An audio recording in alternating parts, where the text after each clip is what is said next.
Bom dia, meus queridos alunos, alunas. Hoje nós vamos iniciar a nossa apresentação, a nossa conversa sobre o Código de Ética de 1993. Como eu já disse para vocês, o Código de 86 foi um código muito importante, né? Por quê? Porque o Código de 86 representou um momento de ruptura com o serviço social tradicional, né, com a perspectiva do conservadorismo, né? Mas aquele código ele tinha deficiências, lacunas, né? Normativas, né? Inclusive teóricas. Então foi necessário fazer uma revisão, né? Para que ele pudesse realmente contemplar as necessidades da nossa categoria profissional.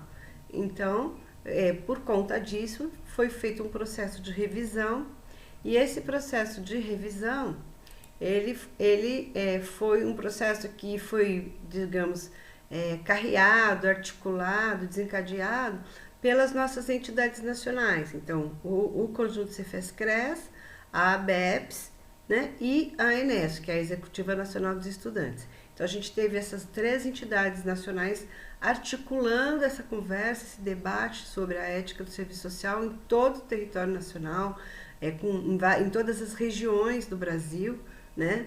E foi esse processo, ele foi desencadeado pela primeira vez, para discutir ética especificamente, foi a primeira vez que o Serviço Social Brasileiro então se parou para discutir, para pensar como seria esse código de ética. Então esse foi um momento muito importante. E esse código de ética, para pensar essa revisão, algumas coisas tinham que estar muito presentes, tinham que estar orientando essa discussão. Por exemplo, que ele fosse, né, que fosse garantido que ele fosse um instrumento político educativo e que também ele tivesse uma dimensão normativa e punitiva, já que o outro código não tinha isso. Então, por que um instrumento político, né, e educativo? Porque também nesse código de ética foram explicitados, tinham que ficar explicitados os princípios norteadores do exercício profissional, né? Quais os valores profissionais, com quem nos comprometemos, como fazemos isso durante a nossa prática, e compreendendo também aí implicitamente que o exercício profissional do assistente social tem uma dimensão educativa e também tem uma dimensão política, né? Então, isso é muito interessante a gente observar. E esse código de ética devia tematizar também, então, esse dever ser, né? Ou seja, como deve ser a prática profissional, balizada por aqueles princípios éticos que foram defendidos e consolidados pela categoria. Então, esse nosso Código de Ética atual, ele foi organizado baseado nessa percepção, nessas perspectivas, a partir dessas garantias. Portanto, ele tem princípios e valores, né, que permitem revelar a conexão orgânica da profissão com os valores progressistas da sociedade, né? Então, como eu disse para vocês, o código tinha que garantir uma dimensão ética, política e educativa, então a profissão tinha que estar organicamente vinculada a valores progressistas e também vinculada, né, com a perspectiva da construção de um projeto profissional afinado, evidentemente, com as demandas, né, próprias, inerentes dessa mesma direção. Se a gente tem uma direção, valores progressistas, consequentemente, o nosso projeto profissional tem que estar afinado com esses valores progressistas, certo?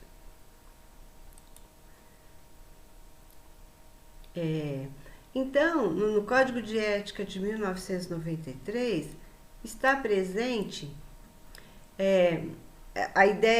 a perspectiva muito forte do quê? De fortalecer uma clara identidade profissional articulada com um projeto de sociedade. Qual projeto é esse? De uma sociedade justa e democrática.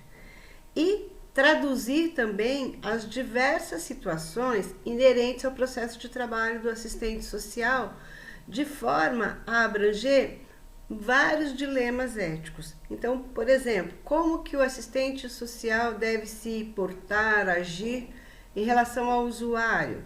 como o assistente social deve se dirigir aos colegas, como deve ser essa postura, como deve ser o exercício profissional em relação a outras profissões, com a justiça, como o seu serviço social tem que se comportar, a perspectiva do sigilo, né? Então, tudo isso são situações que envolvem dilemas éticos.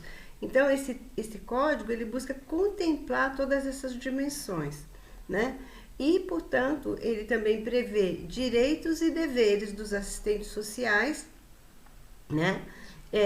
Para que haja não só uma dimensão garantidora de direitos, mas que também os deveres, aquilo que o assistente social tem que cumprir exatamente.